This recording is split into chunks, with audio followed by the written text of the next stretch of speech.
Hello everyone, it's me, Gemma, and I am here to show you a delicious autumnal treat. This was inspired by a couple of you guys actually, because a couple of weeks ago, Sally did a delicious pumpkin layer cake filled with cinnamon cream cheese buttercream, which was delicious, but a couple of you in the comments box asked for a pumpkin cookie, and around here, ask and hopefully you'll receive. So I've made you a pumpkin cookie, but this is no ordinary pumpkin cookie. This is going to be a pumpkin spice s'mores cookie because it's autumn, and so basically that's an excuse to s'mores just about anything you possibly can. So we're going to start with the cookies, and the first thing you're going to need to do to make your cookie dough is to burn some butter. So I have 220 grams of burnt butter here.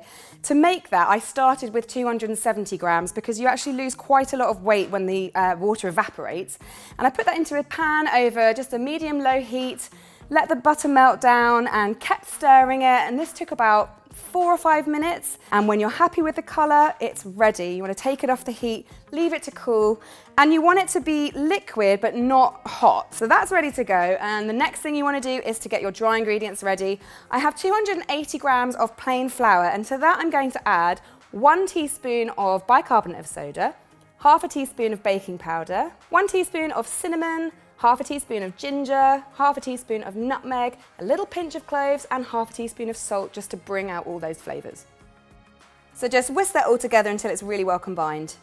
So grab yourself a nice big bowl and put all of your burnt butter into that, along with 280 grams of light, soft brown sugar, and just give that a little whisk. And then in a separate bowl, I've got 80 grams of pureed pumpkin, and to that I'm going to add 1 egg yolk, but make sure you keep your egg white. Then add 1 teaspoon of good quality vanilla extract and give that a little whisk just to combine it all before putting it in with the sugar and butter mixture and giving that a whisk as well. Once that's all combined, you can add your dry ingredients and just fold that together with a rubber spatula until it's all well combined. Right, you'll end up with quite a soft dough, so it's best to put this into the fridge for about 20 minutes. That'll just make it easier to handle when it comes to balling it up.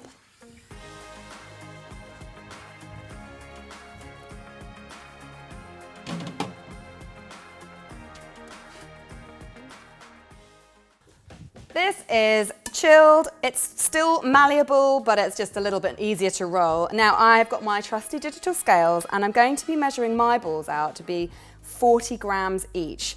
I like precision here, so let's have a go. 48, not quite. Ah, that's better, 40 grams. So just roll that gently. You're not trying to make it like a mega ball, and pop that onto your baking sheet and keep going. Now I tried this with both 45 grams and 50 gram amounts, and I prefer 40 grams, it just feels a bit neater. I've lined my baking sheets with greaseproof paper, and then I've just secured them with bulldog clips so it doesn't flap about in my fan-assisted oven. And also it's really important to space these quite far apart because they spread an awful lot. And then because these are going to be sandwich cookies, I want to make the tops a little bit special, so I'm going to be putting a couple of bars of good quality dark chocolate. I'm going to press them into half of my balls. And these just need to be baked at 160 degrees C for 12 to 14 minutes. I like to set my alarm for 13 and see how we get on. As soon as these guys come out of the oven, grab yourself a cookie cutter that's slightly bigger than the cookies themselves and just put it over the top, give it a wiggle around, and that will help tease those edges back into a perfect circle shape. Lovely, so while those are cooling down, I'm going to get on with making the filling, which is going to be a delicious Italian meringue, which is going to be reminiscent of a marshmallow, once we've toasted it, that is, because it is a s'mores after all. So as with all meringues, especially this one, the first thing you've got to do is make sure all your equipment is completely grease-free and clean. So I actually did that already. I just wiped my bowl and my balloon whisk around with a little bit of vinegar just to get rid of any grease. So when that's nice and clean, you can put your egg whites in, and I've got 60 grams of egg whites. And of course, I'll be using a balloon whisk attachment, so whack that on as well, and that can just kind of hang there for a little while, because now we need to make the sugar syrup, and this is going to be the hot sugar syrup that kind of cooks the eggs and makes it all sugary and yummy and delicious-y meringue. So I have my saucepan here. It has a sugar thermometer attached to it already.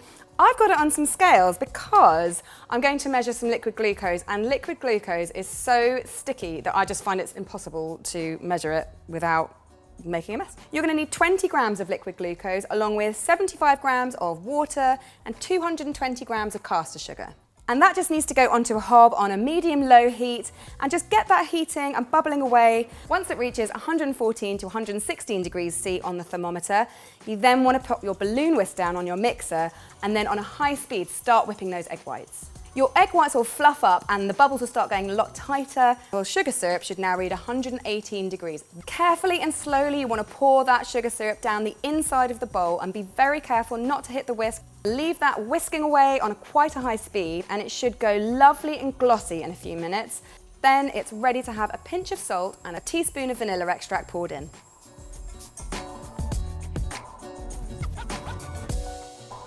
Okay, we're all ready. All we need to do now is stick these guys together with the power of Italian meringue. Let's use that as glue. So we're just going to start by piping a nice chubby ring of Italian meringue around the outside of the cookies. Now make sure you don't go too close to the edge because you are going to be sandwiching these and pressing them down a little bit. You don't want that filling to ooze out. Once you've done rings around all of your cookies, it's time to get your blowtorch out and then give it a little lick with the blowtorch just to make those toasted marshmallow vibes.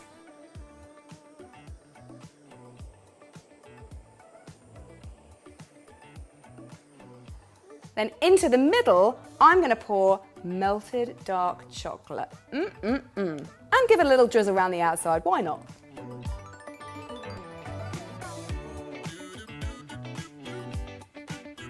And all you need to do to finish them off is just pop the lids on and give them a little squash down, and there you have it. Oh my goodness, these look so good. And they smell all toasty and all autumnal and spicy. And I, for one, cannot wait. So I think we should probably do one of those sexy cookie opening shots because there's a lot of, well, I want to say sexiness going on in here. I think there probably is. I think you'll agree. All right, let's do it. This looks, well, messy, which is fine because it's a s'mores and they're supposed to be messy. But mainly, it looks blimmin' delish. So let's have a little go. Oh gosh. Toasted Italian meringue is, I might even say it's better than toasted marshmallow. Is that okay to say? It is bold, but I'm sticking with it. So the cookie here is perfect. It's got a crispy outer ring and then it's really chewy on the inside, perfectly balanced spices, if I do say so myself. And all of that lovely gooey goodness inside, which is totally messy, which is fine because this is a s'mores and it's all about getting messy and that's A-okay. What could be better?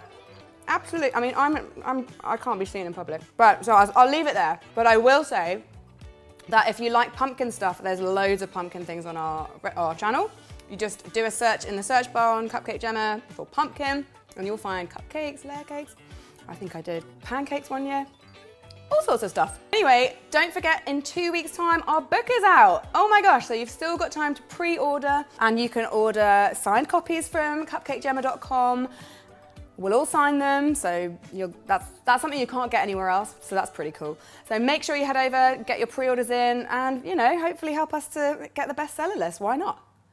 We can dream. Please do make this, and if you do, make sure you take pictures, put them on Instagram, use hashtag CupcakeJemma so we can see what you got up to and how you got on and what you thought.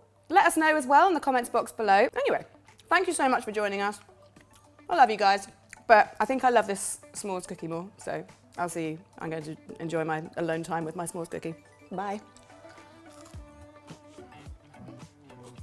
That crunch is amazing. Crunch and goo. Crunch and goo. That should be the name of my new cookie shop.